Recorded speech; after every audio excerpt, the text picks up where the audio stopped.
Hey everybody, welcome back to Azul School where homeschooling is my favorite job. I'm Kayla and I want to say hello and welcome to all of the ladies, parents, and friends. Thank you for joining me today. I am coming to you from my bed today. I have made videos so far from my living room couch, from my school room, and now from my bed.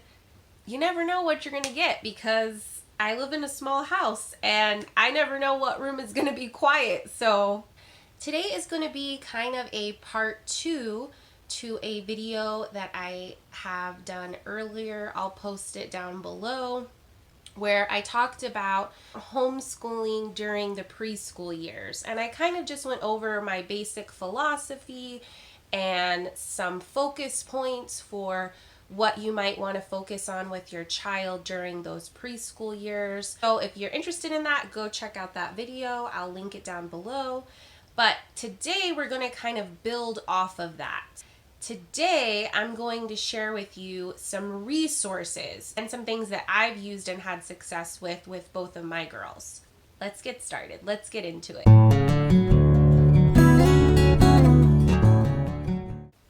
Like I touched on in the last video, you want to encourage your preschooler without kind of pushing and forcing. At least that's what I think, and that's what's worked for our family. If you kind of say, okay, we're going to sit down and we're going to do school to, a 4-year-old, 3-year-old, even sometimes a 5-year-old, you might not get very far. So what I've always done is I've just made sure that we have resources available that are attractive and that are enticing to grab their attention out in the open. They're easy to reach. I might take the lead and say, ooh, I want to look at this puzzle or this book, and then hope that they will come over and join me. And usually that works. Like, let's do this together. And then as soon as they are like, okay, I'm not interested in this, I want to move on, let's go play with some toys, let's do something else, then we do that. So just to get your child familiar with letters and numbers, and of course, this is great for motor skills too. We love puzzles. I mentioned this in my last video. This is kind of a cheapo Melissa and Doug alphabet puzzle. If I can't find the exact one, I'll link a similar one. My girls both loved to just like sit and take all the letters out and then put them all back. And when they're really little, of course, they're not going to recognize that these are letters. It's just like a problem solving fine motor skill activity, which is great. But as they get older, we would start singing the alphabet song as we would point to each of the letters. We would sing it with them.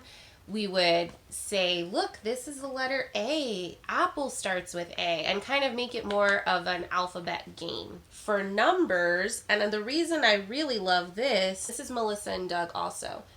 I love this one because it has the numbers 1 through 12, but it's also a clock, and it's also shapes. There's so many different ways you can use this. This is just a fantastic, this is going to happen a lot as I'm holding up puzzles.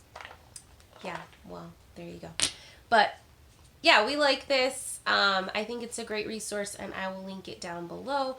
I'm sure you can find similar ones as well. Another great resource for numbers and letters. Now this is for a child who's maybe a little older, stronger with their hand and their grip, and now they're ready for some tracing.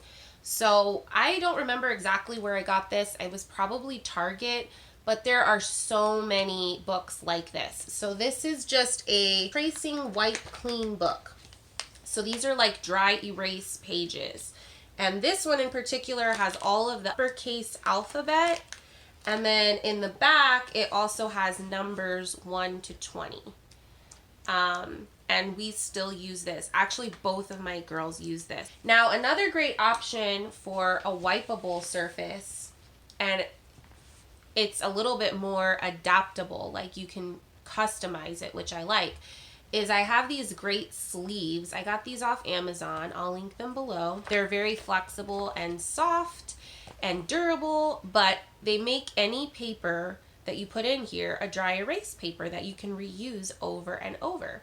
So for instance, I have this worksheet here that has the months of the year that they can trace. I have another one where I have some number practice worksheets so they can practice the numeral and the word of each number. So yeah, these are fantastic, and you can put any printable page in here. And these are really great for families. If you have printables that you want to be able to reuse, you can use them with your child and then pass them down to their younger sibling and use them as many times as you like. So we like this. It saves on printing also. And then one more letter resource that I really love is this book from Usborne. These are the Fingertrail books. We have the ABC one. They might have a number one as well. I'm not sure. This one only has lowercase. So for us, that was a good companion to the tracing book that we have, which has only uppercase alphabet. So I like that I have one of each. You might be able to find a book that has both lowercase and uppercase, and that would be, you know, a shelf space saver. But with us, we ended up having this for years, and then when I saw this, I was like, oh, that would be really good because my kids only have the uppercase. It's not dry erase. This is finger tracing. So this is actually a textured groove that they can trace with their fingers. So this is a great option for kids who might not be ready to hold a pen or a marker yet, and they can get an idea, get a feel for the shapes of the letters with their fingers. And the pages are really colorful and have lots of animals. So yeah, we love this one too. I'll link it below. It's a nice, durable board book. So this is good for even really young kids. I love this book from Usborne. It's Lift the Flap Numbers. This is a great book for preschoolers to give them an introduction to simple math. It's basically teaching counting up to 10, number identifications with interactive activity pages. And then it starts to do some simple addition and subtraction as well with these activity pages. So for instance, on this page, you have a bus that's picking up people. So you're counting how many people as he adds more and more people. So you get another +1 or +2 more people. And then he starts to drop the people off. So you're taking away people on the bus. My youngest daughter loves this book. She will still sit down. She loves that it's something she can do on her own. Now, my 4-year-old did start asking within the last month to do math. She wants to do math like her big sister. And the curriculum that I'm using for my first grader is Singapore Dimensions Math. We love Singapore Dimensions Math. I can't say enough good things about it. I might have to just make like a whole separate video on it, but if you follow me on Instagram, you already know I love Singapore Dimensions Math.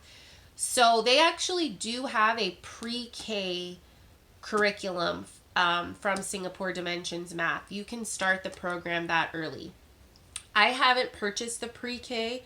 I did purchase the kindergarten, and so I went ahead with my 4-year-old since she already can count to 25 or 30. She's already doing kind of basic math.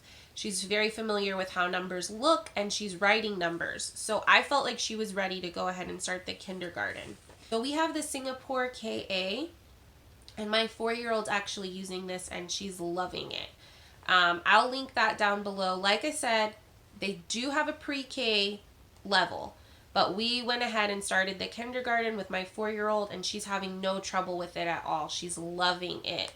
It has the teacher's guide, the textbook, and the workbook. It's very affordable, and if your child is ready for more formal, structured math lessons, I can't say enough good things about this program. If your child's familiar with letters to an extent, like my daughter, she's already started to write her name, and she'll ask for help with writing basic words. That's kind of when I know we're ready for this book. We're ready for reading lessons. So this book is Teach Your Child to Read in 100 Easy Lessons, and it's a classic. You might have seen it on other homeschool accounts. I used this with my older daughter, and I just started using it with my 4-year-old, and we really enjoy it. I will say there are some caveats to my promotion of this book. So I like it. I will say this. You'll see I have 2 bookmarks in this. When I first purchased this book with my oldest daughter, I was trying to be a stickler. I wanted to finish every single lesson in this book. I wanted to teach her to read. At the time, she was about 3.5 or 4, and I was just like determined we're gonna have a 4-year-old who's reading. That was not a realistic goal. I know that a lot of kids do read that young. My daughter just wasn't going to be one of them. And she very quickly burned out. Within a few months, she would start crying. If I even mentioned, hey, let's do your reading lesson, it was stressing her out. She was not ready for it. So we took a step back and we stopped using it altogether for a while. Over a year, we just stopped. And during that time, I was just encouraging her reading and her learning with reading naturally. She was picking things up, picking words up, asking, what is that word? What is that word? Just her natural interest in the words that surround us every day and the books that we read together and the books she wanted to read by herself. She was learning reading still throughout that time without using this. I think this is a fantastic resource, but now using this book again for round 2, we're not following the rules with this book. And it's so much better now that we're not following the rules. So this book is scripted. We don't use the script. And I don't make my child use this every day. I also don't stick to the 1 lesson a day, 100 lessons total program. There are some days where my 4-year-old gets through 3 or 4 lessons because she just wants to do it. There are weeks where we don't use this book at all.